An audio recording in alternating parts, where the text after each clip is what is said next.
পক্ষ থেকে ইতিহাসের সাবজেক্টের জন্য আপনাদের সবাইকে স্বাগত জানাচ্ছি। আজকে বিএইচআইসি ইউনিট 15, 16 এবং 17 কভার করা হবে। ইউনিট 15 অনুযায়ী সুলতানি যুগের অর্থাৎ আদি মধ্য ভারতে সুফিবাদের বিকাশ, এবং ইউনিট 16 এ আছে বৌদ্ধ ধর্মের বিকাশ, এবং ইউনিট 17 এ আছে স্থাপত্য ভাস্কর্য, এবং এগুলির মধ্যে মন্দির স্থাপত্য, দরগা, মসজিদ স্থাপত্য ইত্যাদির বিকাশ। সুফিবাদ বা সুফিবাদের লক্ষ্য বা সূচনা আলোচনা ক্ষেত্রে আমরা একে কয়েকটি পর্যায়ে বিভক্ত করেছি, যেখানে আমরা দেখে নেব লক্ষ্য, সূচনা, বৈশিষ্ট্য, এর বিকাশ অর্থাৎ ইসলামিক সংস্কৃতি, প্রারম্ভিক পর্যায়, সংগঠন এবং সিলসিলাগুলি, এবং ভারতে কিভাবে সুফিবাদের বিকাশ হয়েছিল। সুলতানি যুগে সুফিবাদ বলতে আমরা কি বুঝি, তার সাথে সাথে সুলতানি পর্যায়ে এসে ভারতবর্ষে যে সুফিবাদের বিভিন্ন সিলসিলা বা সংগঠনগুলি গড়ে উঠেছিল, সেগুলির মধ্যে সর্বাপেক্ষা গুরুত্বপূর্ণ ছিল সুরাবার্দি এবং চিস্তি। এগুলি সম্পর্কে আমরা আলোচনা করব, এবং পরিশেষে দেখব যে সুফিবাদের সামাজিক প্রভাব কি ছিল, সুফিবাদের সঙ্গে তৎকালীন ভারতীয় প্রেক্ষাপটে গড়ে ওঠা অন্যান্য ধর্মীয় আন্দোলন বা ধর্মীয় বৈশিষ্ট্য, আন্দোলন বললে ভুল হবে, ধর্মীয় বৈশিষ্ট্যের সংযোগ বা সমন্বয় কিভাবে ঘটেছিল। তো সুফিবাদের সূচনার ক্ষেত্রে বা বিকাশের ক্ষেত্রে আমরা বলতে পারি যে ইসলামের আবির্ভাবের পর বিজিত অঞ্চলের সভ্যতা সংস্কৃতির সঙ্গে তার পরিচয় ঘটেছিল। ইসলামের উপর ইরানীয়, গ্রিকো, বাইজান্টাইন এবং ভারতীয় সভ্যতার প্রভাব পড়েছিল। আরবদের গ্রহণ ক্ষমতা ছিল খুব বেশি। আল কিন্দি ভারতের ধর্মগুলির উপর গ্রন্থ রচনা করেন। আল নাদিম আল আসারি এবং শাহরাস্তানি ভারতীয় ধর্ম এবং দর্শন নিয়ে আলোচনা করেন। আল-বিরুনি পতঞ্জলির যোগসূত্রের আরবি অনুবাদ করেন, এবং ইসলামের মৌল দর্শনে হলো কোরআন এবং পয়গম্বরের বাণী। দশম শতকে ইসলামের নতুন পর্ব শুরু হয়েছিল। আব্বাসীয় খলিফাতন্ত্রের পতনের পর তুর্কিদের উত্থান ঘটে, চিন্তা ভাবনার ক্ষেত্রেও পরিবর্তন লক্ষ্য করা যায়। ইসলামী তুর্কিদের উত্থান ঘটে এবং এই সময় শাস্ত্র চিন্তায় যুক্তিবাদী মুতালিজাদের প্রাধান্যের অবসান ঘটতে লক্ষ্য করা যায়। গোঁড়া রক্ষণশীলরা কোরআন এবং হাদিসকে কেন্দ্র করে নতুন মতবাদ গঠন করেন, এবং তৃতীয় ধারার রহস্যবাদী সুফি মতবাদ ও সম্প্রদায়ের উদ্ভব হয়। মুতালিজারা ঈশ্বর, সৃষ্টি, মানুষের সঙ্গে ঈশ্বরের সম্পর্ক, আত্মা ইত্যাদি বিষয়গুলি যুক্তিগ্রাহ্য করার প্রয়াস চালিয়েছিলেন। মুতালিজারা মনে করেন যে ভালো মন্দ সব কাজের জন্য দায়ী হলো মানুষ নিজে। কোরআন সৃষ্টি করা হয়েছে পবিত্র গ্রন্থ, ঈশ্বরের বাণী, শাশ্বত ও অমোঘ এই ধারণা তারা গ্রহণ করেননি। ইসলামের গোঁড়া রক্ষণশীলরা মুতাজিলাদের বিরোধিতা করেন। তারা অভিযোগ করেন যে এই যুক্তিবাদী ধর্মাবলম্বীদের মধ্যে সন্দেহ, অবিশ্বাস, নিরীশ্বরবাদ, প্রচার প্রভৃতি রয়েছে। মুতাজিলা দর্শনে স্রষ্টা ও সৃষ্টির মধ্যে পার্থক্য মুছে দিয়েছে। মুতালিজারা বিরোধিতা ছিল এবং অত্যাচার চলেছিল তাদের উপর। শেষ পর্যন্ত এরা ধ্বংস হয়ে যায়, রক্ষণশীলরা জয়ী হয়। ইসলামের মধ্যে চারটি সম্প্রদায় এ সময় তৈরি হয়ে যায়। এই চারটি সম্প্রদায়ের মধ্যে তুর্কিরা উদার হানাফি মতবাদকে গ্রহণ করেছিল। এই মতবাদ তুর্কিদের সঙ্গে ভারতে এসেছিল। মুতাজিলারা পতনের পরে সুফি রহস্যবাদী শক্তিশালী হয়ে ওঠে, এবং ইসলামের জন্মলগ্ন থেকেই সুফিরা ছিল। ইসলামের মধ্যে বেশ কিছু ভক্তিবান, আসক্তি শূন্য, নীতি পরায়ণ মানুষ ছিলেন, যারা পার্থিব সম্পদের প্রতি মোহ ও নৈতিক অবক্ষয়ের বিরোধিতা করেন।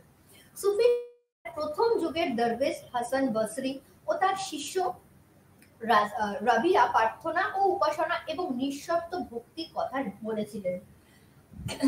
রাবিয়া সন্ন্যাসিনী জীবনযাপন করতেন এবং দূর দূরান্তে তার সুখ্যাতি ছড়িয়ে পড়েছিল। সুফিরা ছিল পশমের পোশাক পরতেন, এবং তারা মনে করতেন এটা হলো পয়গম্বর, খ্রিস্টান, সন্ত এবং সাধুদের ঐতিহ্য। মিশরের জুম্মু মিশারি নবম শতকে আরব সিরিয়া ভ্রমণ করেন এবং ঈশ্বরের সঙ্গে মিলনের কথা তারা বলেছিলেন। মিলন হবে সাধনার মধ্যে দিয়ে। তার বিরুদ্ধে ধর্মদ্রোহিতার অভিযোগ উঠেছিল। সুফি তত্ত্বের মূল কথা হলো ভগবানের সঙ্গে ভক্তের মিলন। রক্ষণশীল উলেমারা এই তত্ত্বের বিরোধিতা করেন। বায়াজিদ বারাদ ঘোষণা করেন যে আমার গৌরব মহান, কাবা আমার চারপাশে ঘুরছে। ধর্মদ্রোহিতার অভিযোগে তাকে বন্দী ও হত্যা করা হয় এবং তার সাক্ষাৎ হয়েছিল। তাকে মনসুর সুফি তত্ত্বের মূল নীতির প্রতিষ্ঠাকারী হিসেবেও গণ্য করা হয়। সব ধর্মের অতীন্দ্রিয় অনুভূতির পরিণতি হলো সব একই ধরনের। মানুষ মনসুর ঘোষণা করেন যে আমি সত্য, আমি ঈশ্বর, অর্থাৎ ঈশ্বরের সঙ্গে মিলিত হওয়ার হলো সুফি মতবাদের মূল লক্ষ্য। মনসুর তার ধর্মাদর্শের জন্য জীবন উৎসর্গ করেন এবং সুফি মতবাদে এই ঐতিহ্য তৈরি হয়ে যায়। সুফিরা হলেন অন্তরের শুদ্ধ, আন্তরিক ও পার্থিব বস্তুতে আসক্তিহীন। প্রেম, আনুগত্য ও সাধনার উপর ভিত্তি করে সুফিদের শান্ত, সহজ ও সরল ধর্মীয় মতবাদ গড়ে উঠেছিল। এই আন্দোলন ভগবত প্রেমের প্রবল আবেগে আপ্লুত একটি মতবাদে পরিণতি লাভ করে। সামাজিক আচার-আচরণ, ধর্মশাস্ত্রীয় বিধিনিষেধ, সাধারণ পার্থিব জীবন সবই তাদের কাছে তুচ্ছ হয়ে দাঁড়ায়। দশম থেকে দ্বাদশ শতকের মধ্যে সুফি সম্প্রদায়ের দর্শন, বিশ্বাস, আচরণ, ধর্মশাস্ত্রীয় বিধিনিষেধ, সাধারণ পার্থিব জীবন সবই তাদের কাছে তুচ্ছ হয়ে যায়। দশম শতকের মধ্যে সুফি মতবাদ ইসলামী জগতে ছড়িয়ে পড়ে এবং দ্বাদশ শতকের মধ্যে সুফি সম্প্রদায়ের দর্শন, বিশ্বাস, আচার-আচরণ বিভিন্ন সম্প্রদায় অর্থাৎ সিলসিলা, সুফিদের আশ্রয়স্থল, খানকা ইত্যাদি গড়ে ওঠে। সুফিদের আচার-আচরণ ও জীবনের উপর বৌদ্ধ ও খ্রিস্টান জীবনবাদের প্রভাব পড়েছিল বলে অনেকেই মনে করে থাকেন। পেশোয়ারের নাথপন্থী যোগীদের কাছ থেকে সুফিরা হঠযোগের শিক্ষা লাভ করেছিল। পারস্যের কবিরা সুফিবাদের মূল মন্ত্র ঈশ্বরের সঙ্গে মিলন ও প্রেমের কথা দেশ ও বিদেশে ছড়িয়ে দেয়। সানাই, আত্মার, ইরাকি ও রুমির কবিতায় সুফিদের প্রভাব আছে। এরা অতীন্দ্রিয় সুখানুভূতি ও প্রেমের কথা বলেছেন। সুফি কবি সিনাই লিখেছেন যে বিশাল ও অবিশ্বাস এবং বিশ্বাস তার দিকে চলেছে। তিনি অদ্বিতীয়। তার আচরণের উপরে ভিত্তি করে গড়ে উঠবে সুফি মতবাদের অতীন্দ্রিয় সত্তা এবং তার কোনো শরিক নেই। সুফিদের মধ্যে একাংশ সমবেত সঙ্গীত চর্চায় বিশ্বাসী ছিলেন। সঙ্গীত যে বিপুল আবেগ সৃষ্টি করে তাতে ঈশ্বরের অনুভূতি জাগে। রক্ষণশীল উলেমারা এই তত্ত্ব বাতিল করেন। দার্শনিক আল গজালি রক্ষণশীল ও সুফিদের মধ্যে সেতু বন্ধনের প্রয়াস চালিয়েছিলেন। এক্ষেত্রে তিনি অনেকখানি সফল হয়েছিলেন। তিনি যুক্তিবাদীদের আক্রমণ করে লিখেছিলেন যে যুক্তি দিয়ে ঈশ্বরকে জানা যায় না, ঈশ্বর ইচ্ছামতো নিজেকে জানান। দ্বাদশ শতকে সুফিদের 12টি সিলসিলার কথা জানা যায়, তবে সবসময় এই সংখ্যক সম্প্রদায় পাওয়া যেত না। কখনো কমে যেত, কখনো আবার বেড়ে যেত। সুফি আন্দোলন প্রথম যুগে এই সিলসিলাগুলি এই আন্দোলনকে দিয়েছিল স্থিতিশীলতা, রক্ষণশীলদের মধ্যে আক্রমণ প্রতিরোধের শক্তি এবং আধ্যাত্মিক জ্ঞান বিস্তারের সুযোগ। সুফি সম্প্রদায়ের প্রধান খানকায় শিষ্যদের নিয়ে বাস করতেন। প্রত্যেক পীর তার ধর্মীয় ও অন্যান্য কাজকর্ম পরিচালনার জন্য তার উত্তরাধিকারী খলিফা মনোনীত করতেন। খলিফা আবার ধর্মীয় আদর্শ প্রচারের জন্য ওয়ালি নিযুক্ত করতেন। তাদের জন্য নির্দিষ্ট অঞ্চল ছিল। সুফিতে প্রধানত দু ভাগে ভাগ করা যায়, সারা এবং বা সাহারা, অর্থাৎ যারা ইসলামের শরীয়ত মানে, এবং বেসারা অর্থাৎ যারা শরীয়ত মানে না। ভারতে এই দুই ধরনের সুফি সম্প্রদায় ছিল। ভ্রাম্যমান কলন্দার সুফিরা ধর্মশাস্ত্র মানত না। কলন্দাররা কোন সম্প্রদায় মানে যাকে আমরা সিলসিলা বলে থাকি স্থাপন করেনি, কিন্তু তাদের অনেকেই হিন্দু ও মুসলমান জনগণের শ্রদ্ধা অর্জন করেছিল। সুলতানি যুগে ভারতের দুটি সুফি সিলসিলার প্রাধান্য অর্জন করেছিল। এই দুটি সম্প্রদায় হলো চিস্তি এবং সুরাবাদী। সুফিবাদ একেশ্বরবাদে বিশ্বাসী ছিল। আত্মার অমিলন শুদ্ধতা নিয়ে পবিত্র জীবনযাপন করাই ছিল এদের প্রধান লক্ষ্য। সর্বস্ব ত্যাগ করে প্রেমের পথে তারা ঈশ্বর লাভ করতে চেয়েছিলেন। উলেমাতন্ত্র, জাতিভেদ প্রথা, হজ, রোজা, নামাজের উপর তারা গুরুত্ব দেয়নি। ধর্মের বহিরাবনে তাদের বিশ্বাস ছিল না। ধর্মীয় আচার অনুষ্ঠান তারা মানতেন না। সুফিরা শুদ্ধ, নির্মল, সহজ জীবনযাপনে বিশ্বাসী ছিলেন। ভোগেশ্বর্য প্রতি তাদের কোনো মোহ ছিল না। জাতিভেদ ও বর্ণ শাসিত ভারতীয় সমাজে সুফি দরবেশরা সাম্য, ভ্রাতৃত্ব ও ন্যায়ের আদর্শ নিয়ে হাজির হয়েছিলেন। এদেশের দুস্থ, লাঞ্ছিত, শোষিত মানুষ এদের শিষ্যত্ব গ্রহণ করেছিল। সাধারণের চোখে সুফিরা ছিলেন অলৌকিক ক্ষমতার অধিকারী। সুফিদের কতগুলি পালনীয় আচার ছিল। তারা কৃতকার্যের জন্য তওবা করতেন, অনিচ্ছাকৃত দান তারা গ্রহণ করতেন না, এবং সব মানুষের প্রতি ছিল তাদের ধারণা, তাদের করুণা। তাদের সাধনার অঙ্গ ছিল দারিদ্র ক্লিষ্ট জীবন। সকল মানুষের প্রতি তারা সহনশীল ছিলেন। সুফিরা মুক্তির জন্য কতগুলি ব্রত পালন করতেন এবং তারা অনুগামীদের দায়িত্ব দিতেন, সর্বদা সন্তুষ্ট রাখতেন এবং ঈশ্বরের কাছে তারা নিঃশর্ত আত্মসমর্পণ করতেন। তাদের সেবামূলক কাজকর্ম ছিল এবং এরা দুস্থদের জন্য লঙ্গরখানা খুলতেন, চিকিৎসার ব্যবস্থা করতেন। ভারতে দুটি প্রধান সুফি সম্প্রদায়ের প্রভাব ছিল: দিল্লি, উত্তরপ্রদেশ, রাজস্থান, পাঞ্জাব, বিহার, ওড়িশা এবং দক্ষিণ ভারত ছিল চিস্তিদের প্রভাব। সুরাবর্তী সম্প্রদায়ের প্রভাব ছিল পাঞ্জাব, মুলতান এবং সিন্ধু প্রদেশে। কাশ্মীরে সুরাবর্তী নামে একটি পৃথক সুফি সম্প্রদায় ছিল। ষোড়শ শতকের গোড়ার দিকে নকশবন্দি নামক আরেকটি সুফি সম্প্রদায়ের কথা আমরা জানতে পারি। বাবরের গুরু ছিলেন এই সম্প্রদায়ের দরবেশ। সুফিদের সম্প্রদায়গুলি পরস্পরের প্রতি বন্ধুভাবাপন্ন ছিল। সুরাবর্তী সম্প্রদায়ের সুফিরা দিল্লি এলে চিস্তি সম্প্রদায় তাদের অভ্যর্থনা জানাতেন, আবার চিস্তিরা মুলতানে গেলে অভ্যর্থিত হতেন। সুফি দরবেশদের মধ্যে বিভিন্ন অঞ্চল ভাগ করা থাকত। ভারতে চিস্তি সম্প্রদায় প্রতিষ্ঠিত হলে মঈনুদ্দিন চিস্তির দ্বারা। তিনি ছিলেন আফগানিস্তানের চিস্তের লোক, কিন্তু ভারতীয় হয়ে যান তিনি। মঈনুদ্দিন জীবন সম্পর্কে অনেক জনশ্রুতি পাওয়া যায়। পরবর্তীকালে লেখককে তার সম্পর্কে লিখেছেন। মোহাম্মদ ঘুরির বিজয়ের পর তিনি ভারতে আসেন এবং আজমিরে তার খানকা স্থাপন করেন। এখানে তুর্কি গাজী ও ধর্মান্তরিত মুসলমানদের মধ্যে তিনি তার ধর্মীয় আদর্শ প্রচার করেন। তিনি একটি নির্জন ছোট শহরে তার কর্মকেন্দ্র গড়ে তোলেন। রাজধানী শহরের কোলাহল ও ব্যস্ততা তার অপছন্দ ছিল। তার শিষ্য হামিদ উদ্দিন রাজস্থানের নগরে তার কেন্দ্র স্থাপন করেন। মঈনুদ্দিন বিবাহিত ছিলেন। সরল, ধার্মিক, সন্ন্যাসিনীর জীবনযাপন তারা করতেন। মুসলমানদের ধর্মীয় জীবনযাপনের জন্য তিনি উপদেশ দিতেন। ধর্মান্তরকরণে তার আগ্রহ ছিল না, কারণ তিনি মনে করতেন যে ধর্ম বিশ্বাস হলো মানুষের ব্যক্তিগত ব্যাপার। 1235-এ তার মৃত্যুর পর তার খ্যাতি বিস্তার লাভ করে। মোহাম্মদ বিন তুগলাক তার সমাধিতে শ্রদ্ধা জানাতে গিয়েছিলেন। পঞ্চদশ শতকে মালবের মাহমুদ খলজির একটি সৌধ ও মসজিদ এখানে নির্মাণ করে দেন। পঞ্চদশ শতকে মালবের এই সৌধ নির্মাণ পরবর্তীকালে সুলতানি স্থাপত্য কৃতকর্মের মধ্যে একটি উন্নত নিদর্শন রূপে দাঁড়িয়ে রয়েছেন। আকবর তার পরম ভক্ত ছিলেন এবং ধর্মমত নির্বিশেষে সকল মানুষের উপর খাজার প্রভাবের রাজনৈতিক গুরুত্ব আকবর উপলব্ধি করেছিলেন। দিল্লিতে চিস্তি সম্প্রদায়ের প্রভাবে প্রতিষ্ঠা করেন কুতুবউদ্দিন বখতিয়ার কাকি। মধ্যপ্রাচ্যের এই সুফি সাধক দিল্লিতে এলে সুলতান ইলতুৎমিশ তাকে স্বাগত জানান। দিল্লিতে এই সময় ছিল ইসলাম ধর্ম ও সংস্কৃতির পীঠস্থান। পশ্চিম ও মধ্য এশিয়ার উপর মঙ্গল অভিযান শুরু হলে বুদ্ধিজীবী, ধর্মজ্ঞ লেখক ও দরবেশরা দিল্লিতে এসে আশ্রয় নেন। কাকি দিল্লিতে উলেমাদের বিরোধিতা ও সুরাবর্তীদের প্রতিরোধে অগ্রাহ্য করেন। তার বিরুদ্ধে ধর্মদ্রোহের অভিযোগ তোলা হয়েছিল, কারণ তিনি সঙ্গীত চর্চায় বজায় রেখেছিলেন। ইলতুৎমিশ উলেমাদের পরামর্শ দেন এবং উলেমাদের বিরুদ্ধে গিয়ে সুফিদের জনসমর্থন জানান।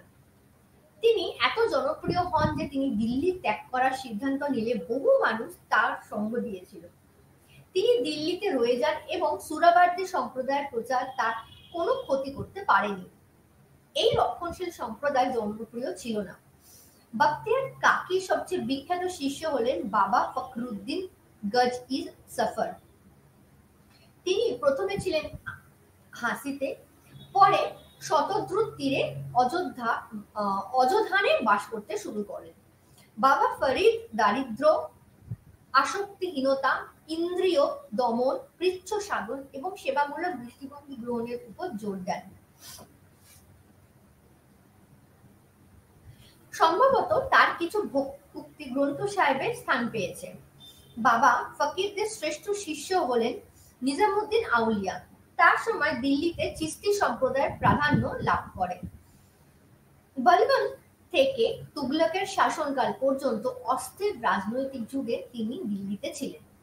তিনি অভিজাত ও শাসক গোষ্ঠী থেকে দূরত্ব বজায় রেখে চলতেন। বরদু খসরু তাকে অর্থ দিলে তিনি তৎক্ষণাৎ তা জনগণকে বিলিয়ে দেন। সুলতান গিয়াসউদ্দিনকে তিনি বলেছিলেন যে মুসলমানদের টাকা তিনি তাদের মধ্যে বন্টন করে দিয়েছেন। সুলতান তাকে শাস্তি দেবার কথা ভেবেছিলেন, কিন্তু দিল্লিতে পৌঁছানোর আগেই তার মৃত্যু হয়। গল্প সত্যি বা মিথ্যে যাই হোক, এই ঘটনার পর নিজামুদ্দিনের জনপ্রিয়তা আরো বেড়ে গিয়েছিল। নাসির সুলতানি যুগের আরেকজন শ্রেষ্ঠ সুফি তার সহায়তা নিয়ে ফিরুজ সিংহাসন অধিকার করেন। মোহাম্মদ বিন তুগলকের সঙ্গে তার পরিচয় ছিল। ফিরুজ তাকে অত্যন্ত ভক্তি করতেন এবং অনেকবার তার খানকায় গিয়ে দেখা করেন, কিন্তু সুফি সাধক রাজনীতি থেকে দূরে থাকতেন। নাসিরউদ্দিন কাউকে তার উত্তরাধিকারী মনোনীত করেননি, যার ফল হলো তার মৃত্যুর পর এই সম্প্রদায়ের সুফিরা দেশের বিভিন্ন প্রান্তে ছড়িয়ে পড়ে এবং চিস্তি মতবাদের বিস্তার ঘটে।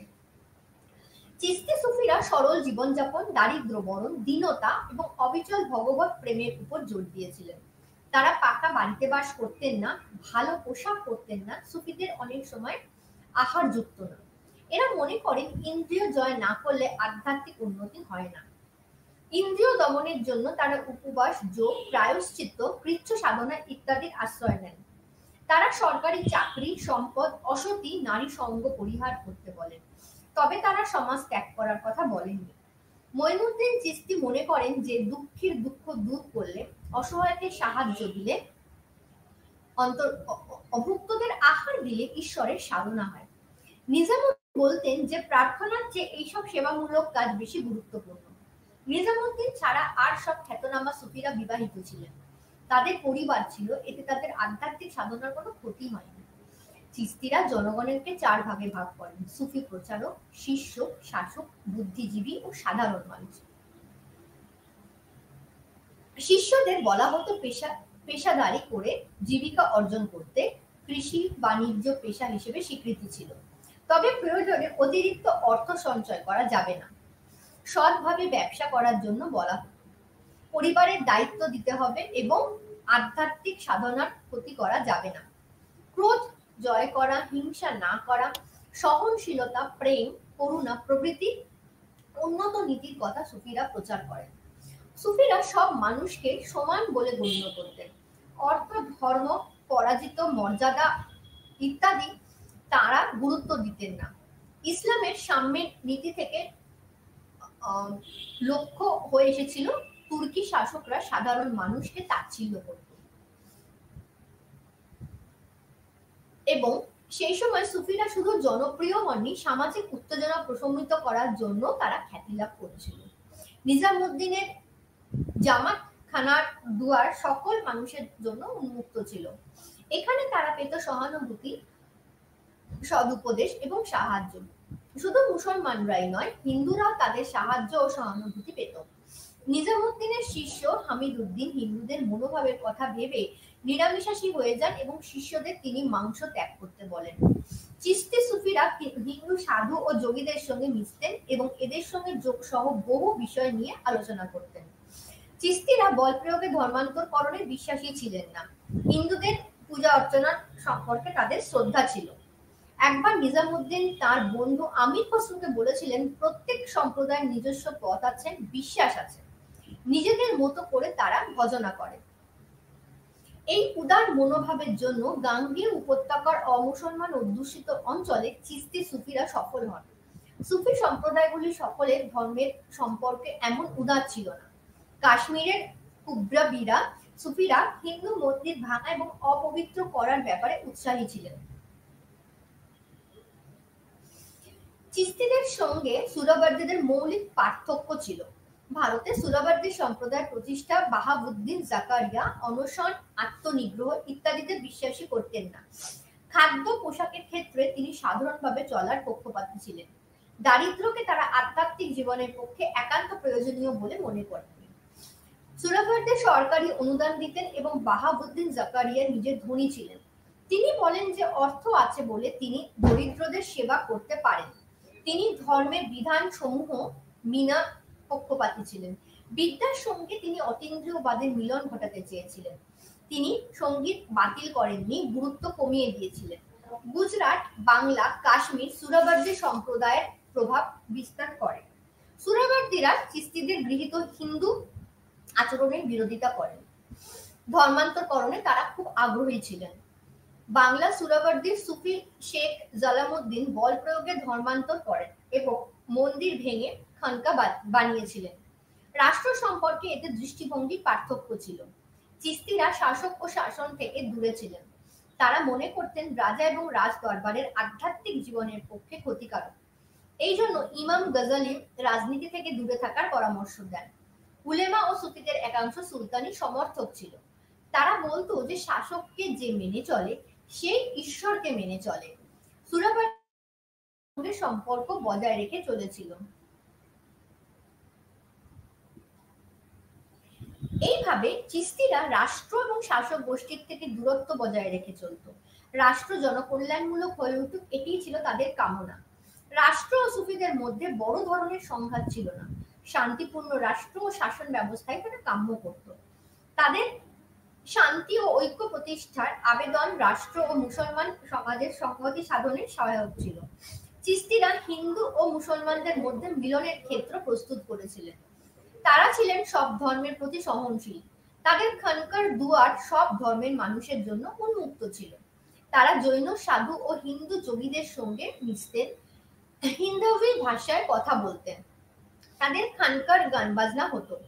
সমাজ বিপ্লবের জন্য কাঠামোগত পরিবর্তনের প্রয়োজন হয় এবং তা ঘটানোই ছিল সুফিদের ক্ষমতা বহির্ভূত। সুফিরা উদারনৈতিক রক্ষণশীল মতবাদের মিশ্রণ ঘটিয়ে এক উদারনৈতিক পরিমণ্ডলের সৃষ্টিতে সক্ষম হয়েছিল। সুফি আদর্শবাদের দুর্বলতা হলো সুফি ভক্তরা তারা ব্যক্তি পুজো ও মাতৃ পুজোর অর্থাৎ সমাধিকে কেন্দ্র করে পুজো চলন করেছিলেন। খানকাকে কেন্দ্র করে পীর ও মুরিদদের মধ্যে যে সম্পর্ক তৈরি হয়েছিল তাতে স্থাপকতা ব্যক্তিত্বের অবমূল্যায়ন ঘটেছিল। সুফিরা দর্শন ও যুক্তিবাদের বিরোধী ছিলেন। বেশি পড়াশোনা তারা পছন্দ করতেন না। বিজ্ঞান ও বিজ্ঞানীদের প্রতি তাদের অশ্রদ্ধা ছিল। তারা অলৌকিকত্বে বিশ্বাসী ছিলেন এবং জনগণের মধ্যে তা প্রচার করেন। জনগণের বিজ্ঞান মনস্কতা এতে অবশ্যই ক্ষতিগ্রস্ত হয়। সুলতানি যুগে সুফিবাদের সাধকরা নানান সীমাবদ্ধতা সত্ত্বেও সমাজ ও রাষ্ট্রের উপর প্রভাব ফেলেছিলেন। সুফিরা এদেশের অবহেলিত লাঞ্ছিত মানুষদের উপদেশ ও আশ্রয় দিতেন। সুফিরা ন্যায়, সাম্য, ভ্রাতৃত্ব ও মানবতাবাদের উচ্চ আদর্শ তুলে ধরেছিলেন। হিন্দু ও মুসলমান এই দুই ধর্ম ও সংস্কৃতির মধ্যে তারা মিলনের দূত হিসেবে কাজ করেছিলেন। হিন্দুদের শ্রদ্ধা ও আনুগত্য লাভের জন্য সুফি দরবেশরা হিন্দুদের অনেক আচার-আচরণ গ্রহণ করেছিলেন। সুফি আন্দোলন ভারতে এক সহনশীল, উদার, মানবতাবাদী পরিবেশ তৈরি করেছিল। সুফি সন্তরা রাজশক্তি ও শাসক গোষ্ঠী থেকে সাধারণত দূরত্ব বজায় রেখে চলতেন। রাজশক্তির সহায়তা পাননি বলে তারা জনসাধারণকে তেমন ভাবে প্রভাবিত করতে পারেননি। সমাজের বাহুমান ধারণার সঙ্গে ছিল। মুসলমান ধর্মের গোঁড়ামি এরা পছন্দ করেননি। বিধর্মীদের দূরে সরিয়ে দেননি। রক্ষণশীলদের বাধা দেওয়ার ক্ষমতা তাদের ছিল না। অভিজাতদের বিলাসবহুল জীবনযাত্রায় তারা পছন্দ করতেন না, কিন্তু তাদের সমালোচনা করার সাহস তাদের ছিল না। সুফিরা ইসলামের অতীন্দ্রিয়বাদী মরমী ব্যাখ্যা দেন। কোরআনের বাণী, পয়গম্বরের মোহাম্মদের উপদেশগুলিকে তারা নতুন ব্যঞ্জনায় মণ্ডিত করেন। গোঁড়া রক্ষণশীল তাদের সব প্রয়াস ব্যর্থ করে দিয়েছিল। গোঁড়া রক্ষণশীলদের কাছে সুফিরা ধর্মত্যাগী, বিধর্মী এবং ধর্মাদ্রোহী। কে এম আশরাফ লিখেছিলেন যে ইসলামের জন্মলগ্ন থেকেই অস্থির গতি ও প্রচন্ড আবেগ তৈরি হয়েছিল। তারই এক প্রকাশ হলো সুফিবাদ। এই দর্শন হলো অতীন্দ্রিয়বাদী, মরমী এবং যেখানে আমরা রহস্যবাদ, ভাববাদ, ভক্তি সাধনা দেখতে পাই। সুফিবাদের উপর জৈন, বৌদ্ধ এবং হিন্দু দর্শনের প্রভাব পড়েছিল। ঈশ্বর সাধনা, মানুষের প্রতি ভালোবাসা এবং অহিংসা হলো এদের মৌল উপাদান। সুফিবাদ কোরআন হাদিস থেকে অনেক ক্ষেত্রে সরে গিয়েছিল। বাস্তব পরিস্থিতি ও প্রয়োজনের খাতিরে নতুন ধর্মমত আদর্শ গড়ে উঠেছিল। ভারতীয় যোগ ও সন্ন্যাস একে প্রভাবিত করেছিল। ইসলামের প্রসারে এই সম্প্রদায়ের অবদান কম নয়। দুই সম্প্রদায়, দুই ধর্ম এবং দুই সংস্কৃতির মিলনে এদের বিশিষ্ট অবদান লক্ষ্য করা যায়। অর্থাৎ সুফিবাদ এবং ভক্তিবাদ পারস্পরিক সংযুক্ত বা সমন্বয়মূলক একটি ধারণার কথা আমাদেরকে ঘোষণা করে, যেখানে আমরা সুফিবাদের আগমন কিছুটা আগে দেখি এবং সুলতানি যুগের পর্যায়ে যেহেতু সুলতান মূলত এই সময়কার বিভিন্ন ধরনের রাজনৈতিক কলাকুশলে আবদ্ধ ছিলেন, তাই সুফিবাদ চর্চার মধ্যে দিয়ে সে সময় জীবনধারা সহজ সরল পথেই এগিয়ে গিয়েছিল।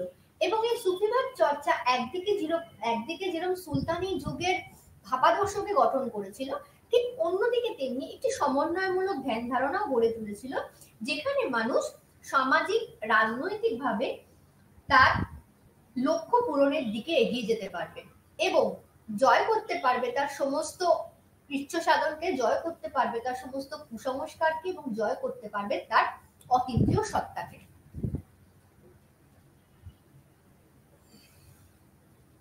ইউনিট 16 অর্থাৎ ইউনিট 16 এর যে বেদান্তবাদের কথা আমরা জানি, সেখানে আমরা পূর্বেই প্রাচীন ভারত আলোচনার ক্ষেত্রে বৌদ্ধ ধর্ম, জৈন ধর্মের বিকাশ প্রভৃতির কথা আমরা তুলে ধরেছিলাম এবং এক্ষেত্রে নিম্বার্ক ধর্ম বা নিম্বার্ক কারা ছিল, মাধবাচার্য বা বল্লভাচার্য যেখানে ভক্তি গুরুদের আবির্ভাব লক্ষ্য করা যায়, সেখানে আমি ইতিপূর্বে মাধবাচার্য এবং বল্লভাচার্যের কথা বলে এসেছি। কিন্তু পাল যুগে এই সময় বৌদ্ধ ধর্মবাদের বিকাশ আমরা লক্ষ্য করেছিলাম। বাংলাদেশে পাল রাজারা 400 বছর ধরে রাজত্ব করেছিলেন। বাংলার পাল, চন্দ্র, খড়গ, দেব বংশ রাজারা সকলেই মহাযানী বৌদ্ধ ছিলেন। পাল রাজাদের লেখকগুলিতে পরম সৌগত বলে রাজার উল্লেখ করা হয়েছে। হিউয়েন-সাং বাংলাদেশের 70টি বৌদ্ধ বিহার দেখিয়েছিলেন। প্রত্নতাত্ত্বিক উপাদান থেকে মনে হয় এদের সংখ্যা আরো বেশি ছিল। পূর্ব ভারতে 3টি প্রধান বৌদ্ধ ধর্ম ও সংস্কৃতি চর্চার কেন্দ্র হলো বিক্রমশিলা, অদন্তপুরী ও সোমপুর বিহার। এদের সবার উপরে ছিল প্রাচীন নালন্দা বিশ্ববিদ্যালয়। বিক্রমশিলা ও নালন্দার অধ্যক্ষ ছিলেন দুজন বাঙালি পণ্ডিত, শিলভদ্র এবং অতীশ দীপঙ্কর। আরো অনেকগুলি বৌদ্ধ বিহারের কথা এই সময় জানা যায়। এগুলির মধ্যে সবচেয়ে উল্লেখযোগ্য ছিল ত্রৈকুটক, দেবীকোট, পণ্ডিতা, স্বর্ণগড়, ফুল্লহরি, পত্তিকেরা, বিক্রমপুরী প্রভৃতি। বৌদ্ধ পণ্ডিতরা এইসব বিহারে ধর্ম ও সংস্কৃতি চর্চায় নিযুক্ত ছিলেন। ভারতের মধ্যে কাশ্মীর, নেপাল, ভুটান, পূর্ব ভারতে বৌদ্ধ ধর্ম তার প্রভাব বজায় রেখেছিল। ভারতের বাইরে আমরা দক্ষিণ পূর্ব এবং এশিয়ার দেশগুলিতে জবদ্বীপ, মালয়, সুমাত্রা ও সিংহলে বৌদ্ধ ধর্ম প্রাধান্য বজায় রাখার কথা দেখতে পারি। বাংলা ও বিহারের মধ্যে প্রভাব সীমাবদ্ধ ছিল না। বাংলার রাজবংশগুলি এর আন্তর্জাতিক মর্যাদা প্রতিষ্ঠায় সক্রিয় ভূমিকা গ্রহণ করেছিল। পাল যুগে বৌদ্ধ ধর্মের ধ্যান ধারণা, আচার অনুষ্ঠান ও বৌদ্ধ দেবদেবীর মূর্তি ইত্যাদিতে গুরুত্বপূর্ণ পরিবর্তন ঘটেছিল। বজ্রযান, মন্ত্রযান, কালচক্রযান, সহযান মতবাদে সিদ্ধাচার্যগণের গান ও দোহায় এবং এ যুগে রচিত বৌদ্ধ শাস্ত্র গ্রন্থাদিতে এই পরিবর্তনের পরিচয় বিধৃত হয়ে আছে। পাল, চন্দ্র, কম্বোজ বংশীয় রাজারা মহাযান মতবাদের অনুগামী হয়েও ব্রাহ্মণ্য ধর্মের প্রতি শ্রদ্ধাশীল ছিলেন। অনেকে ব্রাহ্মণ্য রাজবংশীয় রাজকুমারীদের পত্নী রূপে গ্রহণ করতেন। রাজারা সকলেই ব্রাহ্মণ ও ব্রাহ্মণ্য মূর্তি ও মন্দিরের পরম পৃষ্ঠপোষক ছিলেন। ধর্মপাল, দেবপাল মন্দিরের জন্য ভূমিদান করেছেন। নারায়ণ পাল বৌদ্ধ হয়েও 1 সহস্র দেবালয় প্রতিষ্ঠা করেন। রামপাল রামাবতী নগরীতে শিব, সূর্য, স্কন্দ ও গণপতি মন্দির নির্মাণ করেন। পালচন্দ্র খড়গ ও অন্যান্য রাজপরিবারের ব্রাহ্মণ্য আচার অনুষ্ঠানও পালিত হতো। রাজা জয়পাল পিতা শ্রাদ্ধানুষ্ঠান করেছিলেন, যা বৌদ্ধ ধর্ম অনুমোদিত হয়। এ যুগে বৌদ্ধ ও ব্রাহ্মণ্য ধর্ম পরস্পরের কাছে এসেছিল, উভয়ের মধ্যে ব্যবধান কমে এসেছিল। এ যুগে শিক্ষা এবং সংস্কৃতি চর্চার প্রধান কেন্দ্র হলো বৌদ্ধ মহাবিহার এবং বিহারগুলি। বিক্রমশিলা মহাবিহারের প্রতিষ্ঠা হয়েছিল ধর্মপালের সময়। ধর্মপালের চেষ্টায় নালন্দা মহাবিহার নতুন জীবন লাভ করেছিল। সোমপুর মহাবিহারের নামই হলো শ্রী ধর্ম পালদেব মহাবিহার। অষ্টম শতকের দ্বিতীয় পাদে শৈলেন্দ্র বংশোদ্ভূত বালপুত্রদেব নালন্দায় একটি বিহার নির্মাণ করেন এবং বিহারের ব্যয় নির্বাহের জন্য দেবপাল 5টি গ্রাম দান করেন। আচার্য হরিভদ্র, বীরদেব, বোধিভদ্র, রত্নাকার, শান্তি এবং আচার্য সর্বজ্ঞ শান্তি এসব পীঠস্থানে জ্ঞানচর্যার নেতৃত্ব দেন। বিক্রমশিলা ও সোমপুর বৌদ্ধ ধর্ম ও সংস্কৃতির চর্চার শীর্ষস্থান অধিকার করেছিল। এসব শিক্ষা কেন্দ্রে ধর্ম গ্রন্থ রচনা, অনুবাদ ও অনুলিপি তৈরির কাজ হতো। কাশ্মীর, তিব্বত, সিংহল ও অন্যান্য স্থান থেকে বহু বৌদ্ধ শ্রমণ এসব কেন্দ্রে শিক্ষা লাভের জন্য আসতো। রামপাল সম্ভবত জগদ্দল বিহারটি প্রতিষ্ঠা করেন। তার নাম জানিয়েছেন যে ধর্মপাল 50টি ধর্ম বিদ্যায়তন স্থাপন করেন। চীনের সঙ্গে সাংস্কৃতিক যোগাযোগ বজায় ছিল। একজন বাঙালি শ্রমণ সংস্কৃত পুঁথি নিয়ে চীনে গিয়েছিলেন। এই যুগে মহাযানী মতবাদ বৈপ্লবিক পরিবর্তন ঘটেছিল। হিউয়েনসাং, ইসিং প্রমুখ পর্যটকরা যে মহাযান ধর্মমতের বিবরণ রেখে গেছেন তার সঙ্গে পাল যুগের বৌদ্ধ ধর্মের অমিল অনেকখানি। অষ্টম নবম শতকে মহাযান মতবাদের মধ্যে তান্ত্রিক ধ্যান ধারণার প্রবেশ ঘটেছিল। অর্থাৎ এই পর্বের যে বৌদ্ধ ধর্মের আবির্ভাব আমরা দেখতে পাচ্ছি সেখানে তন্ত্রবাদ, বজ্র সাধনা প্রভৃতির একটি সমাগম লক্ষ্য করা যায়। যেখানে আমরা দশম শতক থেকে এই ধর্মের মধ্যে রহস্যময় গুহ্য সাধন তত্ত্ব, নীতি পদ্ধতি ও পূজাচারের প্রসার লক্ষ্য করি। এই গুহ্য সাধনার ধ্যান কল্পনা কিভাবে মহাযান দেহে প্রবেশ করেছিল তা নিশ্চিত করে বলা যায় না। হয়তো মহাযান মতবাদের মধ্যে এর বীজ সুপ্ত অবস্থায় ছিল। বৌদ্ধ ঐতিহ্য অনুযায়ী আচার্য অসংখ্য বহু ধরনের মানুষজনকে বৌদ্ধ ধর্মে আকৃষ্ট করার জন্য প্রচলিত ভূত, প্রেত, যজ্ঞ রক্ষ, ডাকিনী, যোগিনীকে এবং মাতৃকা তন্ত্রের নানা দেবীকে মহাযান মতবাদের অন্তর্ভুক্ত করেছিলেন। নানা গুহ্য মন্ত্র, তন্ত্র সাধনা, ধারণা, বীজ, মণ্ডল সব আদিম কৌম সমাজের জাদু শক্তিতে বিশ্বাস থেকে উদ্ভূত। অধ্যাপক নিহার রঞ্জন রায় লিখেছেন যে অষ্টম নবম শতকে বৌদ্ধ ধর্মে এই রূপান্তরের কাজ শুরু হয়। আরেকটি সম্ভাব্য কারণ অধ্যাপক রায় নির্দেশ করেন, হিমালয়ের পাদদেশে অবস্থিত জাতিসমূহ তাদের আদিম সংস্কার ও সংস্কৃতি নিয়ে বৌদ্ধ ধর্মে প্রবেশ করেছিল। বৌদ্ধ দর্শনের জটিল তত্ত্ব সাধারণের বোধগম্য ছিল না।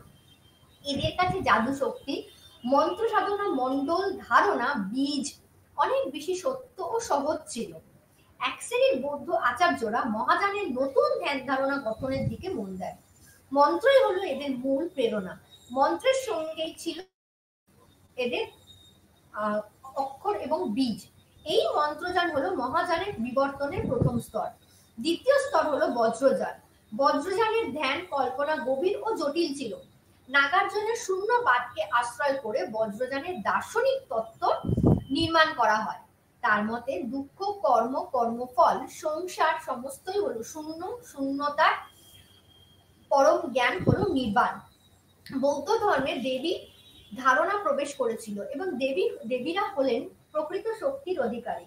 মহাসুখ লাভ হলো বজ্রযান মতবাদের অধিষ্ঠ। শক্তি হলো বজ্র, শক্তিকে আয়ত্ত করে মহাসুখ লাভ হয়। বজ্রযান হলো তান্ত্রিক বৌদ্ধ ধর্ম। বজ্রযানীরা মনে করেন যে নরনারীর মিলনে যে পরম আনন্দ ভাব হয় তা হলো বোধিচিত্ত। এই বোধিচিত্তের বজ্রভাব উপস্থিত হলে বোধিজ্ঞান লাভ হয়। চিত্রের এই বজ্রভাবকে আশ্রয় করে যে সাধনা তাই হলো বজ্রযান। বজ্রযানীরা মনে করেন যে ইন্দ্রিয় দমন করতে হলে আগে তাকে জাগাতে হয়। মিথুন হলো সেই জাগরণের উপায়। এই আনন্দকে স্থায়ী করা যায় মন্ত্র শক্তির সাহায্যে। বজ্রযান হলো তাই তান্ত্রিক বৌদ্ধ ধর্ম, কারণ সাধনা ও আচার আচরণ সবই গোপন রহস্যময়তায় ভরা। গুরুর নির্দেশ ছাড়া এই সাধনার পথ অগ্রসর হওয়া যায় না। বজ্রযানের শুরু থেকেই গুরু হলেন অপরিহার্য। বজ্রযানে প্রজ্ঞার সার যে বোধিচিত্ত ব্রাহ্মণ্যতন্ত্রে তা হলো শক্তি। বজ্রযানে বোধি ধর্মের মূল মন্ত্র হলো ওম মণিপদ্মের হুম, যার মধ্যে সম্ভবত মহাসুখ তত্ত্ব নিহিত আছে। সম্ভবত এই বজ্রযানী মতবাদের উদ্ভব হয়েছিল বাংলাদেশে, পরে তা সারা ভারতে ছড়িয়ে পড়ে। এই ধর্ম আন্দোলনের নেতারা হলেন সিদ্ধাচার্যগণ। ঐতিহ্য অনুযায়ী এদের সংখ্যা হলো 84। বৌদ্ধ ধর্মের একটা রহস্যময় রূপ হলো বজ্রযান। এর অন্য দুটি শাখা হলো কালচক্রযান ও সহযান। বজ্রযান শুধু যেসব অনুষ্ঠান পছন্দ করেছিল যাদের রহস্যময় দিক ছিল। তিব্বতী ঐতিহ্য অনুযায়ী কালচক্রযান হলো বিদেশাগত। পাল রাজাদের সময় তার সূচনা হয়েছিল। কালচক্রযান যোগকে গুরুত্ব দিয়েছিল। মাস, তিথি, মুহূর্ত ইত্যাদি হিসেব করে গুহ্য সাধনার ব্যবস্থা করা হতো। তিনটি যানেরই লক্ষ্য ছিল মহাসুখ লাভ। এই তান্ত্রিক আচার আচরণ গ্রহণ করার ফলে বৌদ্ধ ও হিন্দু ধর্মের মধ্যে সমন্বয় সাধনা করা সম্ভব হয়। সিদ্ধাচার্যগণ এ কাজে সহায়ক হন। ধরে নেওয়া হয় দশম শতক থেকে দ্বাদশ শতকের মধ্যে বৌদ্ধ সিদ্ধাচার্যগণ ছিলেন। এদের মধ্যে বিখ্যাত নামগুলি হল সরহ, নাগার্জুন, তিল্লপাদ, নরপাদ, ভুসুকপাদ, অমরনাথ বজ্র এবং কান্নপাদ। এই সিদ্ধাচার্যগণ হলেন আদি বঙ্গভাষার স্রষ্টা। তাদের গাথা ও দোহায় বঙ্গভাষার আদি রূপ ধরা পড়েছে। বজ্রযানের অনুরূপ ছিল সহজযান। বজ্রযান মূর্তি, দেবায়তন, মন্ত্র, পুজো, আচার অনুষ্ঠান ইত্যাদিকে গুরুত্ব দিয়েছিল। অন্যদিকে সহজযান আবার যে সমস্ত জিনিসকে গুরুত্ব দিয়েছিল সেগুলি হলো মূলত দেবী মন্ত্র, পুজো, আচার অনুষ্ঠান ইত্যাদি। বাহ্যানুষ্ঠানের কোনো মূল্য তাদের কাছে ছিল না। তারা ব্রাহ্মণদের নিন্দা করতেন এবং যেসব বৌদ্ধ তপ, জপ, পূজা প্রার্থনা করতে থাকতেন তাদের সমালোচনা হতো। এদের মধ্যে প্রভাব বৌদ্ধ তত্ত্ব লাভ করা যায় না। সহজানি সিদ্ধাচার্যগণরা ধ্যান ধারণা ও মতবাদে তাদের দেহাকোষের অনেকগুলি অংশে বা অনেকগুলি দোহায় ধরা পড়েছে। তত্ত্ব লাভের অধিকারী। এই বুদ্ধ তত্ত্বের অধিষ্ঠান ছিল দেহের মধ্যে। দেহবাদ বা কায় সাধনাই হলো তাদের কাছে একমাত্র সত্য। সহজিয়ানের মতে শূন্যতাই হলো প্রকৃতি, করুণা পুরুষ। এদের মিলনে বোধিচিত্তের যে পরম আনন্দ অবস্থান সৃষ্টি হয় তাহাই হলো বিশ্বাসী। সহজানের আদর্শের মধ্যে রয়েছে সমভাবনা ও শূন্যতা। ধ্যান নেই, আগম, বেদ, পুরাণ সবই বৃথা। সহজ পথে সিদ্ধি লাভ করলে জরা মরণ থাকে না, পাপ পুণ্য বোধ থাকে না। মধ্যযুগের মরমিয়া সাধক বিদ্যাপতি, চণ্ডীদাস, কবির, দাদু, তুলসীদাস সকলেই এই সহজানী ভাব দ্বারা প্রভাবিত হয়েছিল। সহজানে প্রত্যেক মানুষের স্বাভাবিক প্রবণতা অনুযায়ী সাধনার পথ অনুসরণ করতে হয়। মস্তিষ্কের উচ্চতম স্থানে মহাসুখ স্থান রয়েছে। ৩২ নারীর মধ্যে দিয়ে গুহ্য সাধনার পথ ধরে সেখানে পৌঁছতে হয়। বজ্রযানের আরেক সাধন পন্থার নাম কালচক্রযান। এদের মতে শূন্যতা ও কালচক্র এক ও অভিন্ন। ভূত, বর্তমান ও ভবিষ্যৎ অবিরাম প্রবাহমান কালস্রোতে চক্রাকারে ঘুরছে। এই কালচক্র সর্বদর্শী, সর্বজ্ঞ, আদি, বুদ্ধ ও সকল বুদ্ধের স্রষ্টা। কালচক্রের প্রজ্ঞার সঙ্গে মিলে সৃষ্টি করেন। কালচক্রবাদীরা মনে করেন যে এই কালচক্রের উপর প্রাধান্য স্থাপন করে নির্বাণ লাভ করা যায়। এজন্য দরকার যোগ সাধনার মাধ্যমে পঞ্চবায়ুকে আয়ত্ত করা।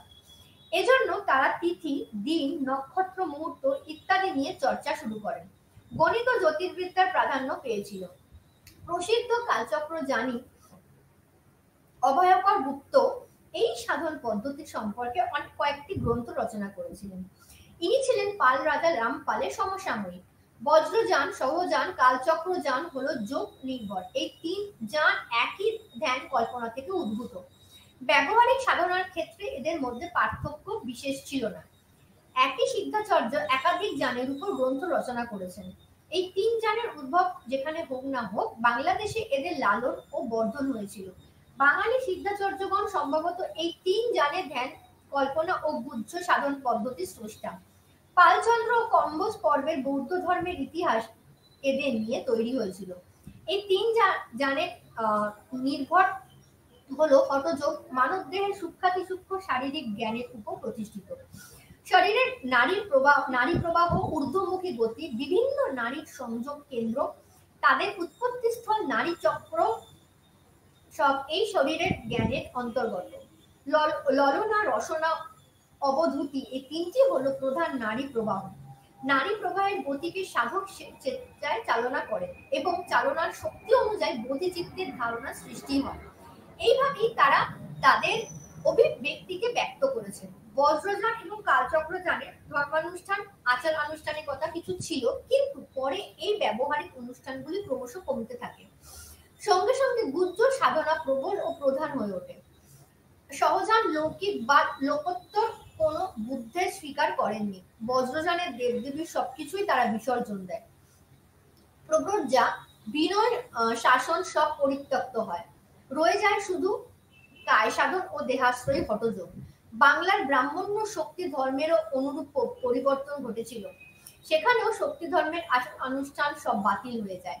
গুহ্য সাধন পন্থাই প্রধান হয়ে ওঠে। বৌদ্ধ মহাসুখবাদ ও গুহ্য সাধনা পন্থার সঙ্গে ব্রাহ্মণ্য শক্তি ধর্মের পার্থক্য মুছে যায়।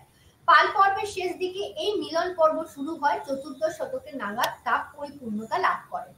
এই সময়ের মধ্যে তান্ত্রিক বৌদ্ধ ধর্ম তান্ত্রিক ব্রাহ্মণ্য ধর্মের প্রভুত্ব মেনে নিতে বাধ্য হয়। এই সমন্বয় থেকেই পরবর্তীকালে লোকায়ত নাট, অবধূত, সহজিয়া ও বাউল সম্প্রদায়ের উদ্ভব হয়। এরা ব্রাহ্মণ্য শক্তি ধর্মের বর্ণাশ্রম এবং পুরোহিত তন্ত্রকে স্বীকার করেন এবং এইভাবেই এই তন্ত্র সাধনা, বজ্রযান, সহজিয়া ধর্ম মতের মধ্যে দিয়ে তৎকালীন বৌদ্ধ ধর্ম এবং বৌদ্ধ ধর্মমতের বিকাশ লাভ ঘটতে দেখা যায়। এবং এই বজ্রযান, সহজিয়া ধর্ম, তন্ত্র সাধনা সবকিছু একত্রে বৌদ্ধ ধর্মকে সমন্বয়বাদী ধর্মে পরিণত করেছিল। গুহ্য সাধনা, বজ্র সাধনা প্রভৃতি বৌদ্ধ ধর্মের সঙ্গে একাত্ম হয়ে গেছিল। Excuse me.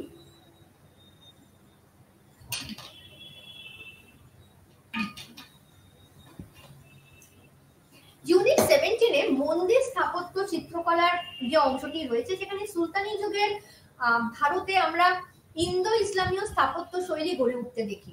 বিজেতা এবং বিজিত সংস্কৃতির মধ্যে আদান প্রদান শুরু হয়েছিল। মধ্য এশিয়া ও ইরানের স্থাপত্য রীতিকেই ভারতে নিয়ে এসেছিল। মিশর, উত্তর আফ্রিকা, আফগানিস্তান ও দক্ষিণ পূর্ব ইউরোপে বাইজেন্টাইন সভ্যতার প্রভাব পড়েছিল ইসলামী স্থাপত্যের উপর। ভারতে হিন্দু মিস্ত্রি ও কারিগরদের তাদের অট্টালিকা, প্রাসাদ, মসজিদ ইত্যাদি নির্মাণ কাজের সঙ্গে সংযুক্ত হয়। স্বাভাবিকভাবে হিন্দু স্থাপত্যের প্রভাব পড়েছিল এসবের উপর। অনেক হিন্দু মন্দির ভেঙে শাসকরা তাদের প্রাসাদ, মসজিদ বানিয়েছিলেন। হিন্দু স্থাপত্যের ছাপ পড়েছিল এসব সৌধের উপর।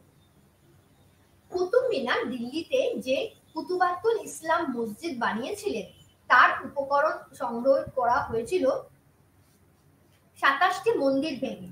হিন্দু মুসলিম স্থাপত্য অলঙ্করণের পছন্দ করতে এবং দেবদেবীর মূর্তির পরিবর্তে ইসলামীয় স্থাপত্যের জ্যামিতিক নকশা, ফুল এবং পুরাণের বাণী স্থান পেয়েছিল। কুতুবউদ্দিন আইবক দিল্লিতে কুবাতুল ইসলাম মসজিদ এবং আজমিরে আড়াই বিনকা ঝোপড়া মসজিদ নির্মাণ করেন। এই দুটি হলো ইন্দো ইসলামীয় স্থাপত্যের প্রথম নিদর্শন।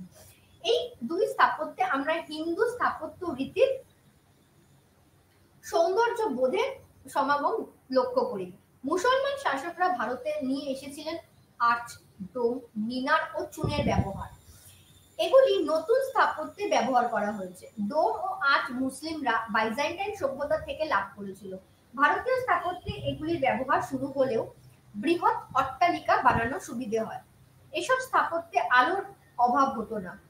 কুবাতুল ইসলাম মসজিদের পাশে কুতুব মিনার নির্মিত হয়। কুতুবউদ্দিন আইবক এই মিনার নির্মাণের কাজ শুরু করেন। 238 ফুট উচ্চতা বিশিষ্ট এই মিনার নানা দিক দিয়ে বৈশিষ্ট্যপূর্ণ, এক গঠনশীল এবং অসাধারণ। ফার্গুসন জানাচ্ছেন যে এটি হলো পৃথিবীর সেরা মিনার। কুতুব মিনারের স্থাপত্য রীতি পুরোপুরি ইসলামী ও মুয়াজ্জিনের আজান দেবার জন্য একটি নির্মিত হয়। সম্ভবত সন্ত কুতুবউদ্দিন বখতিয়ার কাকির নামানুযায়ী এর নাম রাখা হয়। ইলতুৎমিশ তাঁর জ্যেষ্ঠ পুত্র নসিরুদ্দিন মাহমুদের সমাধির উপর সুলতান ঘুরির নামে একটি স্মৃতিসৌধ নির্মাণ করে দেন। ইলতুৎমিশ অন্যান্য নির্মাণ কাজের মধ্যে ছিল তার নিজের সমাধি, বদায়ুনের হাউস ঈদ শামসি ঈদগাহ ও জামি মসজিদ। যোধপুরের কাছে নাগরে তিনি নির্মাণ করেন তরকিন কা দরওয়াজা। কুবাতুল ইসলাম ঝোপড়ায় তিনি সংস্কার করেন। বলবনের সময় নির্মাণ কাজের সংখ্যা ছিল কম। তিনি নিজের সমাধি এবং লাল প্রাসাদ নির্মাণ করেছিলেন। ইন্দো ইসলামীয় স্থাপত্য রীতির অগ্রগতি ঘটেছিল বিশেষ করে নতুন ধরনের আর্ট নির্মাণের ক্ষেত্রে। আলাউদ্দিন খলজি ছিলেন ধনশালী এবং তার সময় স্থাপত্য নির্মাণের ক্ষেত্রে পরিবর্তন লক্ষ্য করা যায়। ইসলাম রীতি অনুযায়ী অনুসরণ করে তিনি দুর্গ, প্রাসাদ ও মসজিদ নির্মাণ করেন। কুতুব মিনারের আলাই দরওয়াজা হলো তার একটি বিশিষ্ট অবদান। মার্শাল জানিয়েছেন যে এটি হলো মুসলিম স্থাপত্যের একটি রত্ন। তিনি সিরি শহর এবং নিজামুদ্দিনের সমাধির কাছে জামাত খানের মসজিদ ইত্যাদি নির্মাণ করেন। সিরি প্রাসাদের কাছে তিনি হাউস ই আলাই নামে একটি বিশাল জলাশয় নির্মাণ করেন। জামাত খানে মসজিদে পুরোপুরি ইসলামী স্থাপত্য রীতি অনুসরণ করা হয়েছে। তুগলকদের স্থাপত্য রীতি খুব সাধারণ এবং অলঙ্করণ বর্জিত এবং ইসলামী রীতি অনুযায়ী সৃষ্টি হয়েছিল। কুতুব মিনারের পাশে গিয়াসুদ্দিনের তুগলকবাদ শহর নির্মাণ করেন। গিয়াসুদ্দিন নিজেই সমাধি হলো নতুন স্থাপত্য রীতির নিদর্শন। ইবন বতুতা লিখেছেন যে সোনালী রঙের ইট দিয়ে এই তুগলকাবাদ শহর নির্মিত হয়। সূর্য উঠলে এর দিকে তাকানো যেত না। মোহাম্মদ বিন তুগলক দিল্লিতে জাহানপানা নামে নতুন শহর বানিয়েছিলেন। আদিলবাদের দুর্গ এবং দৌলতাবাদের দুর্গ ও প্রাসাদ তিনি নির্মাণ করেন। ফিরোজ তুগলক হলেন সুলতানদের মধ্যে সবচেয়ে বড় নির্মাতা। তিনি শহর, দুর্গ, মসজিদ, প্রাসাদ, সৌধ এবং অন্যান্য অট্টালিকা নির্মাণ করেন। ফিরোজাবাদ নামে দিল্লিতে তিনি শহর নির্মাণ করেন। এই শহরের মধ্যে কোটালা ফিরোজ শাহ ছিলেন তার প্রাসাদ। তিনি কয়েকটা কলেজ ও নিজের সমাধি নির্মাণ করেন। তার আমলে কালান মসজিদ, খিড়কি মসজিদ ইত্যাদি নির্মিত হয়। তার সময় স্মৃতিসৌধ নির্মাণের যে শৈল গড়ে ওঠে তা 200 বছর ধরে স্থায়ী ছিল। এই সময় চাজদা শৈলীর অনুসরণ করা হয়। সম্ভবত এই স্থাপত্য রীতি ভারতে তৈরি হয়েছিল। নাসিরুদ্দিন মাহমুদ তুগলক কবিরউদ্দিন আউলিয়ার সমাধির উপর একটি সৌধ নির্মাণ করে দেন। সৈয়দ সুলতানরা খিজিরাবাদ ও মুবারকবাদের নামে দুটি শহর নির্মাণ করেন। এ যুগের কয়েকটি সমাধি সৌধ নির্মিত হয়। এগুলির মধ্যে সবচেয়ে উল্লেখযোগ্য হলো মুবারক শাহ, সৈয়দ মুহাম্মদ শাহ, সৈয়দ ও সিকান্দার লোদির স্মৃতিসৌধ। সিকান্দার লোদির প্রধানমন্ত্রী মক্কি মসজিদ নামে একটি মসজিদ নির্মাণ করেন। মার্শাল লিখেছেন যে এই মসজিদটি ছিল লোদি বংশের শ্রেষ্ঠ কীর্তি। ইসলামী স্থাপত্য রীতির সুষমা মণ্ডিত সৃষ্টি এটি হলো একটি নিদর্শন। সুলতানি আমলে যেসব স্থাপত্য নির্মিত হয় তার বেশিরভাগ ধ্বংস হয়ে যায়। যেগুলি টিকে আছে সেগুলির মধ্যে আলাই দরওয়াজা, কুতুব মিনার হলো তাদের মধ্যে শ্রেষ্ঠ। শেরশাহ দুটি মসজিদ নির্মাণ করেন, জামালি এবং কিলা-ই কোহানা। সাসারামে তার সমাধি হলো মুসলিম স্থাপত্যের একটি শ্রেষ্ঠ নিদর্শন। তিনি মসজিদ নির্মাণের ক্ষেত্রে যে নতুন রীতি প্রবর্তন করেন তা মুঘল আমলেই অনুসৃত হয়। দিল্লির স্থাপত্য কীর্তি ও শৈলীর প্রভাব পড়েছিল প্রদেশগুলির উপরেও। কেন্দ্রীয় রীতির সঙ্গে মিশে গিয়েছিল স্থানীয় আঙ্গিক, ব্যবহার এবং স্থাপত্যকলা। এজন্য এদের স্বাতন্ত্র্য ও নিজস্ব বৈশিষ্ট্য লক্ষ্য করা যায়। বাংলা, জৌনপুর, মালব, গুজরাট, দাক্ষিণাত্য, রাজপুতানা ও বিজয়নগরে সুলতানি যুগে প্রাদেশিক স্বতন্ত্র শিল্পরীতি প্রতিষ্ঠা লাভ করে। প্রাদেশিক স্থাপত্য শৈলীর মধ্যে সবচেয়ে উল্লেখযোগ্য হলো বাংলা স্থাপত্য রীতি। সুলতানি যুগে বাংলা সমৃদ্ধশালী ইলিয়াসী শাসক সিকান্দার শাহ নির্মাণ করেন বিখ্যাত আদিনা মসজিদ। হুসেন শাহ নির্মাণ করেন ছোট সোনা মসজিদ এবং নসরত শাহ বড় সোনা মসজিদ।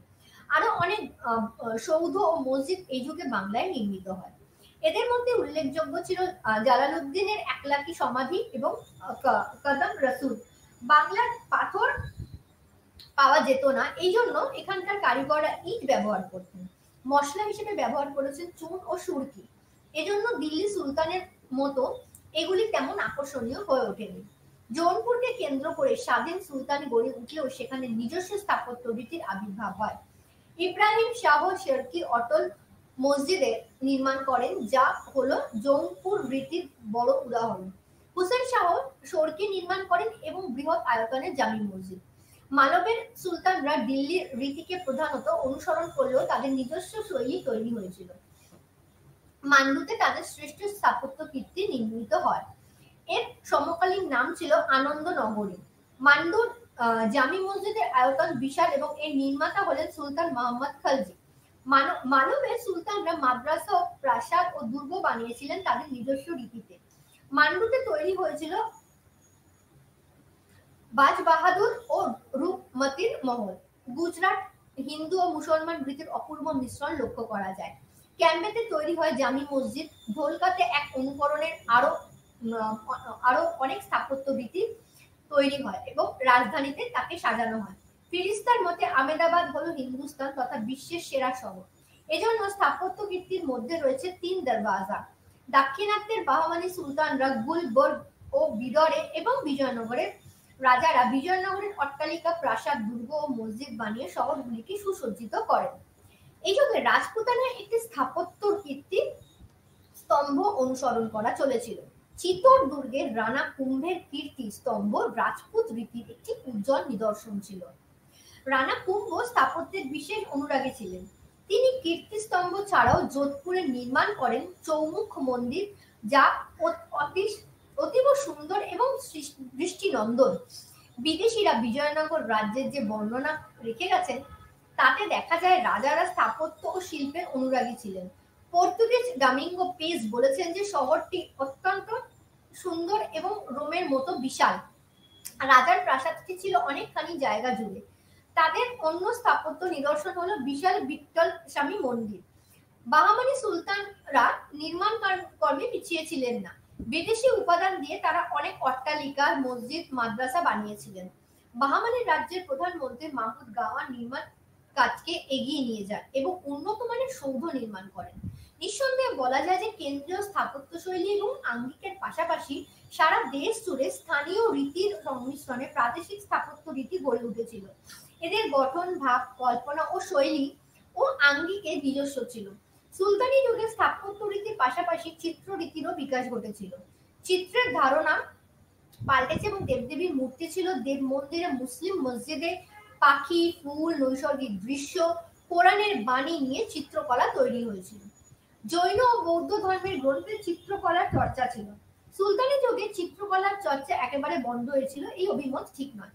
এইভাবে সুলতানি যুগের কেন্দ্রীয় স্থাপত্যের বহু রকম নিদর্শন আমাদের চোখে পড়ে। তার সঙ্গে সঙ্গে প্রদেশগুলিতেও কিন্তু স্থাপত্য রীতির জাঁকজমকতা লক্ষ্য করা যায়। ধর্ম নিরপেক্ষ কয়েকটি স্থাপত্যের নিদর্শনে এই সময় পাওয়া যায়, যেমন গৌড়ের 22 গজির দেউল হলো, আর দুটি নিদর্শন হলো দাখিল দরওয়াজা এবং ফিরুজ মিনার। বাংলার ইসলাম স্থাপত্য রীতি খুব উচ্চ মানের ছিল বলা যায় না। বাংলায় ভালো পাথর না পাওয়ার জন্য এখানে ইটের দ্বারাই তারা কাজকর্ম চালাতো। এবং ফিরোজ শাহ জৌনপুর শহরে নির্মাণ করেন। জৌনপুরে স্বাধীন সুলতানি স্থাপিত হয়। এখানে 4টি শাসকরা ছিলেন জৌনপুরে এবং তারা শিল্প স্থাপত্যে পৃষ্ঠপোষকতা প্রদান করেছিলেন। এবং এক্ষেত্রে স্মৃতিসৌধ, প্রাসাদ, দুর্গ, মসজিদ প্রভৃতি বিখ্যাত স্থাপত্য নিদর্শন ছিল। ইব্রাহিম শাহ শর্কি নির্মাণ করেছিলেন জামি মসজিদ, যা হলো জৌনপুর স্থাপত্যের একটি উজ্জ্বল নিদর্শন। মার্শাল মালব সুলতানের স্থাপত্যরীতির প্রশংসা করেন। এগুলি মালবের রাজধানী মান্ডুতে অবস্থিত। দিল্লির স্থাপত্য রীতিকে এখানে স্থানীয় রীতির সঙ্গে মিশিয়ে অপূর্ব স্থাপত্য নির্মাণ করা হয়েছে। মান্ডুর দুর্গ ও মসজিদগুলি হলো তার স্থাপত্যের শ্রেষ্ঠ নিদর্শন। সুলতান হুসেন শাহ অনেক নির্মাণ কাজের সঙ্গে যুক্ত ছিলেন। দিল্লির মতো মান্ডুতে জামি মসজিদ আছে। জামি মসজিদের কাছে আছে আশরাফি মহল, রাজ বাহাদুর এবং রূপমতির নামে প্রাসাদ। প্রাদেশিক স্থাপত্য রীতির শ্রেষ্ঠ নিদর্শন ছিল গুজরাটের প্রাসাদ। এবং গুজরাটের প্রাসাদগুলির মধ্যে হিন্দু এবং মুসলমানদের ঐতিহ্যের সর্বাধিক মিশ্রণ ঘটে। মুসলমান ও হিন্দু রীতির অলঙ্করণ এখানে পৃষ্ঠপোষকতা পায় এবং ক্যাম্বে, ব্রোজ, জামি মসজিদের এই রীতির নিদর্শন লক্ষ্য করা যায়। আহমদ শাহ হলেন গুজরাটের সবচেয়ে বড় নির্মাতা। তিনি আমেনাবাদ নামক নতুন রাজধানী প্রতিষ্ঠা করেন। রাজধানীতে তিনি অনেক সুদৃশ্য অট্টালিকা নির্মাণ করেন। ফিরিস্তা লিখেছেন যে আমেদাবাদ হলো হিন্দুস্তানের সবচেয়ে সুন্দর শহর, সম্ভবত সারা পৃথিবী। আহমদ সাহেব জামি মসজিদকে ফার্গুসন প্রাচ্যের অন্যতম সুদৃশ্য মসজিদ বলে উল্লেখ করেছেন। অন্য স্থাপত্য নিদর্শন হলো 3 দরওয়াজা। মোহাম্মদ শাহ শেখ আহমদ কর্তৃক সমাধিস্তম্ভ এবং মসজিদ নির্মাণ করেন। গুজরাটের আরেকজন শ্রেষ্ঠ নির্মাতা হলেন মাহমুদ বেগারা। তিনি চাম্পানের নামে একটি নতুন রাজধানী নির্মাণ করেন। সমাধি এবং মসজিদের মিলিত মিশ্র রূপ হলো রওজা। নতুন কূপ নির্মাণ পদ্ধতি ওয়াহব চালু হয়েছিল। রাজপুতানার হিন্দু রাজারা নিজস্ব শৈলী অনুযায়ী দুর্গ, প্রাসাদ, মন্দির নির্মাণ করেছিলেন। পঞ্চদশ শতকের রাজপুত স্থাপত্যের একটি নিদর্শন হলো চিতোরদুর্গের কীর্তিকর্ম। রানা কুম্ভ একটি নির্মাণ করেন 1440-এ। কুম্ভ শিল্পের পৃষ্ঠপোষকতা ছিলেন রানপুর। তিনি রানপুরে চৌমুখ মন্দির নির্মাণ করেন, গোয়ালিয়রের মানসিং প্রসাদ নির্মাণ করেন এবং একটি রাজপুত স্থাপত্য রীতিও এই সময় উজ্জ্বল নিদর্শন। বিজয়নগরের রাজারা হিন্দু শৈলীর অনুসরণে রাজধানী বিটলস্বামী মন্দির নির্মাণ করেন। পেজ লিখেছেন, বিজয়নগর শহর ছিল রোমের মতো বৃহৎ এবং অতিশয় সুন্দর। বাহামানির রাজারা প্রাসাদ, দুর্গ, মাদ্রাসা, মসজিদ, স্মৃতিসৌধ নির্মাণ করেন। বিজয়নগরের শৈলীর দুটি উল্লেখযোগ্য বৈশিষ্ট্য হলো রাজসভার প্রবেশ দুয়ার গোপুরাম এবং মন্দিরের প্রবেশ দুয়ার বিশাল মণ্ডপ। সুলতানি যুগের চিত্রকলার দুটি ধারা এখানে লক্ষ্য করা যায়। একটি হলো পুরনো ঐতিহ্য নির্মত ধারা এবং অপরটি হলো নতুন আঙ্গিকের সমৃদ্ধ নতুন ধারা। তুর্কিরা পারস্যের শিল্প ও সংস্কৃতির দ্বারা প্রভাবিত ছিল। তাদের মাধ্যমে পারস্যের চিত্রশিল্প রীতি ভারতে প্রবেশ করেছিল। পারস্য রীতির সঙ্গে স্থানীয় রীতি মিশে গিয়ে নতুন শিল্প রীতি গড়ে উঠেছিল এবং মুসলমান সংস্কৃতির মূর্তি আকার ধারণ করেছিল। কিন্তু সুন্দরভাবে ফুল, কোরআনের বাণী অঙ্কনের কোনো বাধা ছিল না। চিত্রশিল্পের প্রতি অনেক মুসলমান শিল্পীর অনুরাগ ছিল। ভারতে কাগজের ব্যবহার শুরু হলে গ্রন্থের রূপে চিত্রের কাজ শুরু হয়েছিল।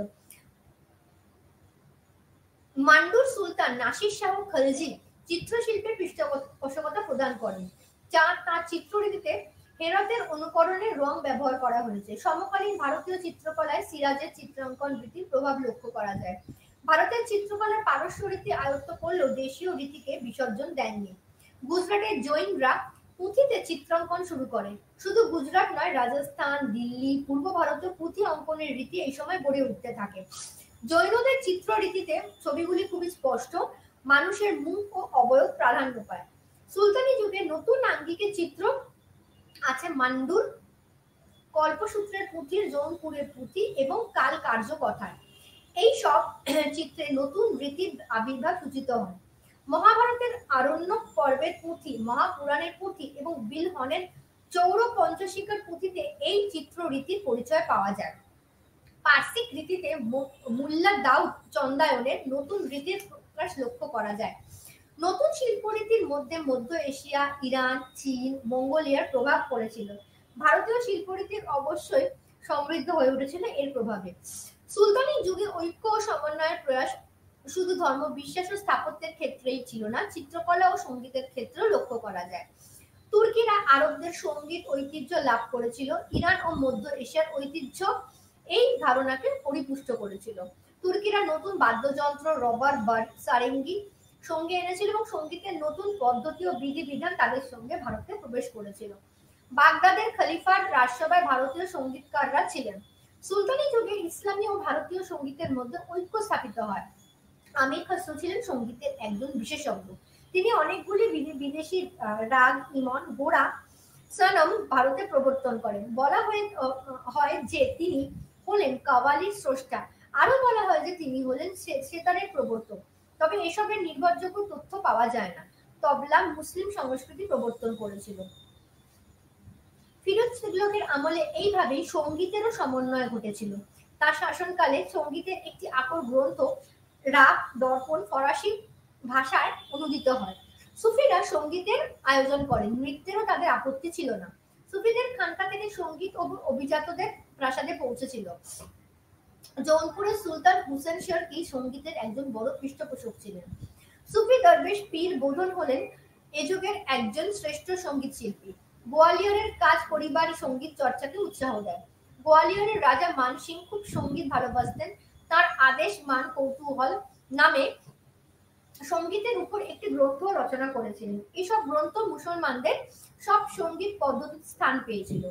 উত্তর ভারত থেকে দক্ষিণ ভারত সঙ্গীতের মিল খুব বেশি নেই। অনেকে মনে করেন উত্তর ভারতের মুসলিম তান, রাগ প্রধান সুলতানরা সঙ্গীতের নতুন রীতি প্রবর্তন করেন। পারস্য রীতির প্রভাবও এক্ষেত্রে লক্ষ্য করা যায়। এইভাবে ভারতীয়, মুসলিম এবং হিন্দু শিল্প চর্চার প্রারম্ভিক সমন্বয় 1200 থেকে 1550-এর দশকে ব্যাপক পরিবর্তন ঘটিয়েছিল, যেখানে মন্দির, মসজিদ, দরগা নির্মাণ এবং সৌধ নির্মাণের ক্ষেত্রে আমরা লক্ষ্য করি। মহাবিদ্যালয়, মহাবিহার এবং বিহারগুলি সৃষ্টির ক্ষেত্রেও আমরা এই হিন্দু মুসলিম সমন্বয়ের প্রবেশ লক্ষ্য করতে পারি।